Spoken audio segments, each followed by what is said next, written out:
I've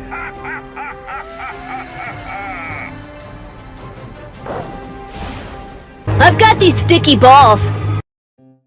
Hello everybody and welcome to this Fenix theory. Now you can already tell by the title and the thumbnail what this video is going to be about. But before you dislike and leave a comment about what an idiot he is, I believe you should really hear me out. So just wait until the end before making any conclusions and you won't regret it. Deal? Alright. Oh, also fair warning, my arguments will be based on seasons 1 and 2 of the anime and one of the OVAs. So a little intro to freshen up your memory.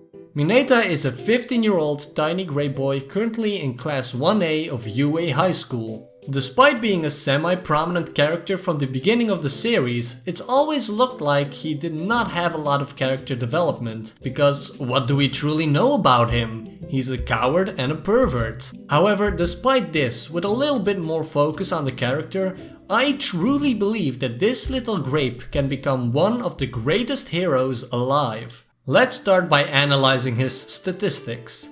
The My Hero Academia official character book gives us the following statistics for Mineta. His power is a 1 out of 5, his speed is also a 1 out of 5, his technique is a 4 out of 5, his intelligence a whopping 5 out of 5, and finally his cooperativeness is a 4 out of 5 as well. Now on face value these statistics don't say a lot, especially if you take in account that the maximum is actually 6 out of 5, which all of the adult superheroes have. Despite this, these are pretty decent stats for a student. However, the most revealing thing we can see here is his high intelligence. We know from the test scores that Mineta is within the top 10 smartest students by ranking 9th in the exams. However, he is in fact far smarter than he lets on. While the smartest person in class according to both statistics and test scores is Momo, with a whopping 6 out of 5 intelligence, Mineta has the second highest intelligence score in the class. For comparison, Midoriya, Iida, Bakugo and Todoroki only have a 4 out of 5 intelligence score. The fact that he has such a low score in the test compared to his actual intelligence can be explained by the fact that he didn't actually study. He was most likely spending his entire evening looking at inappropriate pictures on the internet like anyone would. Am I right? No? Oh, okay, forget I said that. But does his intelligence matter? Sure, he could be smarter than his enemy, but if they were to just blast him in the face, he would go down instantly, since he has such weak power and speed. However, his greatest weakness has never been his actual physical strength, it was his mindset towards his own abilities. This is where his character development comes into play. I'm not the only person who noticed this, but Mineta grew a lot between seasons 1 and 2 of the anime. When we first saw him in action, he was absolutely terrified and tried to rely on Midoriya and Asui. I told you to call me Sue. Sorry, Tsu. He relied on Midoriya and Tsu to save him. Compare that to season 2, where he was supposed to partner up with another student to either capture or get past the teacher. What happened was that his teammate fell asleep because of Midnight's Quirk. This led everyone to believe that he would share the same fate, but then he subverted everyone's expectations. He used the guise of cowardice to lure her away, basically suffocated himself to avoid her quirk, used his own quirk to get her stuck away from the gate, and then helped his teammate past it in order to pass the exam. So in a nutshell, in a situation where normally 2 people take on a professional hero, he did all the work by himself, outsmarted the professional and carried his teammate out. While he might have taken some inspiration from Midoriya, Mineta in this situation proved that despite his cowardice, he can use his 2 strongest attributes together to solve some pretty tricky situations. This isn't the first time we've seen him use his intelligence and techniques to such a degree though. During the sports festival arc, he displayed his techniques by bouncing on his purple balls. His quirk is actually going to be very awkward to use in these explanations. Oh well. Later on, he even sticks his balls on Momo, no other Momo, and uses this to place 18th during the obstacle race. When it's time for the human cavalry battle, Mineta comes up with a great tactic for him, Tsu and Meizo. By hiding within Meizo's arms, it becomes nearly impossible for others to take his headband. Meanwhile, Tsu could take headbands with her tongue. If only Ibara didn't have her vines, this could have turned out to be one of the strongest teams. I should probably mention the biggest concern people have right now, however. Will Mineta become a great hero despite being a huge pervert? My opinion?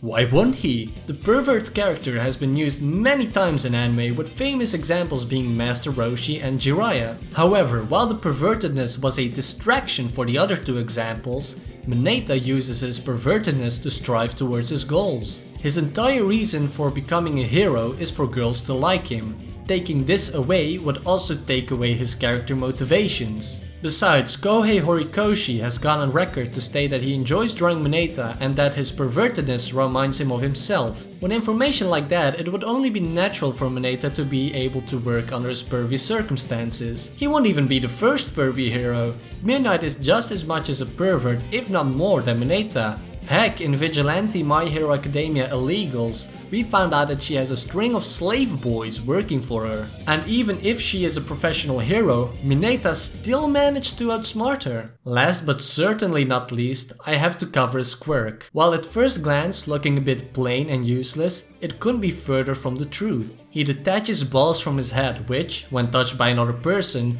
causes them to be stuck to the ball and whatever other thing touched the ball as well. Sure, using too many can hurt him, but we've never actually seen this happen and he's used a ton of them in different attacks. Now, sticky balls might just sound a bit inconvenient, but there is actually a lot of power behind them. Imagine any battle that has so far taken place, for example the great battle between Nomu and All Might. Stick a ball on that big brainy bird and he's done, stuck there. Get it between his arm and body, can't use that arm. Just hit him all over, if he falls down, no more Nomu. Nomu stuck, no longer a threat. Now just let any hero wail on him and put him in handcuffs. Alright, you're probably thinking we have no idea how sticky his balls actually are. They might never be able to hold Nomu. Well, remember that Nomu is approximately as strong as All Might.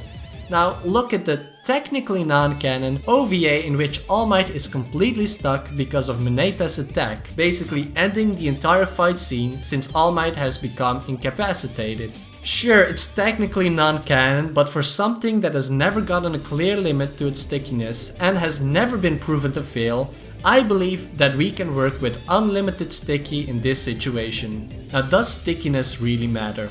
Of course it does! I gave the fight with Nomu as a basic example, but think of all the other situations you could use it in. Any villain could basically be stopped with a couple proper hits of his quirk.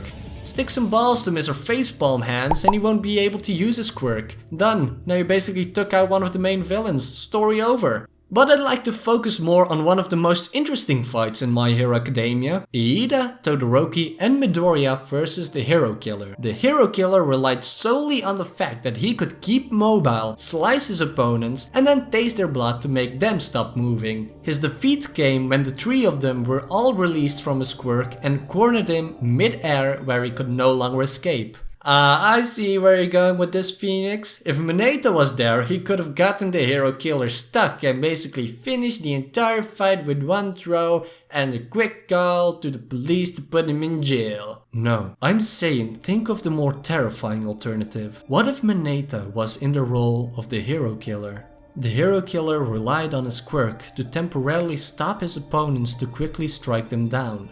But this proved to be hard to manage against multiple opponents and his time limit. Mineta's balls can stick for an entire day and can be thrown in a huge group at the same time, as proven by his Grape Rush. Had Mineta been the Hero Killer, or if the Hero Killer had his pop-off quirk, I believe that he would not have been that easily defeated by Todoroki, Iida and Midoriya. Oh, by the way, I just thought of something. If you want to draw fan art of Mineta as the Hero Killer, please do. I would love to see that. So if you do actually end up making it, please send it to @PhoenixYellow on Twitter. Okay, with that out of the way, we gotta talk about the rest of his quirk. His balls are not just sticky, they are bouncy as well. In fact, I believe that this bounciness could end up solving his low speed stats and in turn also his strength stat. If he were to attach these balls to the bottom of his feet and then use his grape equipment to stop it from actually touching the ground, since his grape equipment is the only thing that does not stick to his balls, Mineta could become a quick,